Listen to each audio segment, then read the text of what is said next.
La matinale continue et nous sommes ce fameux vendredi où j'ai le plaisir d'accueillir ou Christiane ou Thomas de la médiathèque de la commune de Sauveterre de Guyenne.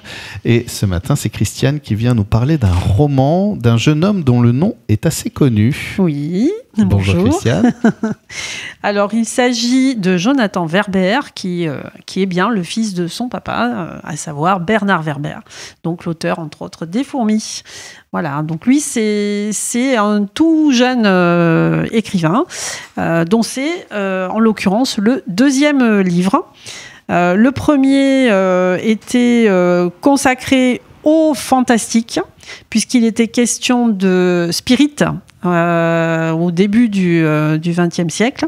Voilà, donc là, il était vraiment dans le fantastique. Et là, deuxième roman, c'est un roman historique. Donc ce roman se nomme Les enfants de la discorde et le sous-titre c'est L'histoire de l'homme qui vengea la Vendée. Donc on est en pleine guerre de Vendée. Oh, ça sent le thriller. On voit comme le père là, il accroche tout de suite. Ah ben c'est pas vraiment un thriller, mais moi je dirais plutôt un western. Oh. On a tous les ingrédients du western avec le héros solitaire, donc, dont je vais parler, la tenancière du saloon, le shérif, etc., etc. Donc vous allez voir, tous les personnages vont se mettre en place. Et c'est ce qu'on appelle un page-turner. Donc c'est vraiment le bouquin. Quand on a attrapé l'intrigue, on ne peut plus la lâcher jusqu'à la fin et on a envie de savoir comment il va s'en sortir. Parce que le pauvre garçon, il lui arrive quand même des choses terribles. Voilà. Donc, allez, petite histoire. Allez. Donc, on suit les aventures de Simon Delmotte, qui est le fils d'un horloger et qui était enrôlé dans les troupes républicaines donc pendant les guerres de Vendée. Et à un moment donné, il revient dans son pays natal, qui est la ville de Nantes, pour retrouver sa famille. Et là, gros problème. Quand il arrive, la ville est sous le joug d'un personnage tristement célèbre de l'histoire qui s'appelle Jean-Baptiste Carrier et qui est très connu pour avoir effectué des actes pas très cool du tout.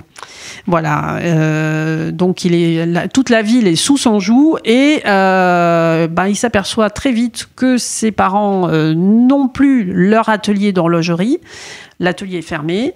Ses parents ont été arrêtés et son père exécuté. Ah oui, non, c'est un sacré voilà, retour, c'est oui, voilà. Okay, donc tout ça dans la même journée, dans voilà. Et en fait, c'est sur les ordres de ce fameux Jean-Baptiste Carrier. Donc, évidemment, Simon, son sang ne fait qu'un tour. Donc, première idée, il va de suite vouloir exécuter Carrier. Et il est arrêté dans son geste, qui est pas du tout préparé, donc évidemment qui a tout pour rater. Il va être interrompu par une jeune femme, Charlotte, qui est une courtisane, et qui travaille pour le compte d'un juge qui est opposé à Jean-Baptiste Carrier et qui s'appelle le juge Philippe.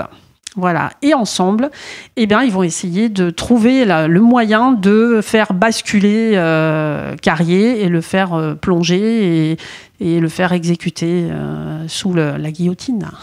Alors, j'ai envie de faire un jeu de mots. Attention, le juge Philippe qui est très à cheval sur ses principes. Non, c'est pas mal ça. Hein. Oui. Voilà. Oui. Il faut être raccord avec le grec. Hein. Et voilà, donc ça va être pour lui très difficile parce qu'en fait, il va devoir s'infiltrer dans une bande de soudards. Donc là, on est un petit peu avec l'histoire des 12 salopards. Voilà, donc ça raccroche avec l'histoire du western. Moi, je le vois comme ça. Enfin, j'ai vraiment vécu. Ça se passe dans l'Ouest en plus. Donc oui, voilà.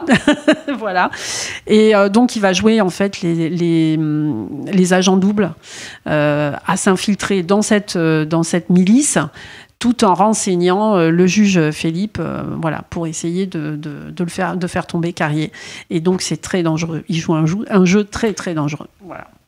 Et c'est hyper intéressant ça se dit historique parce que c'est un canevas et il joue avec, ou il y a quand même une envie de rester fidèle? Ah non, il le dit lui-même, il a juste modifié quelques dates pour être raccord avec l'arrivée notamment de Simon à Nantes, mais tout le reste c'est scrupuleusement historique. Hélas, les faits avérés ont bien été retranscrits dans des procès, des minutes de procès ou dans des documents, notamment des lettres échangées avec la Convention.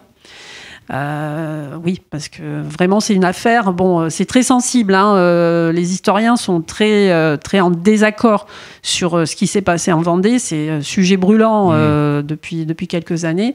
Mais bon, il y a quand même des faits avérés et il est tout à fait.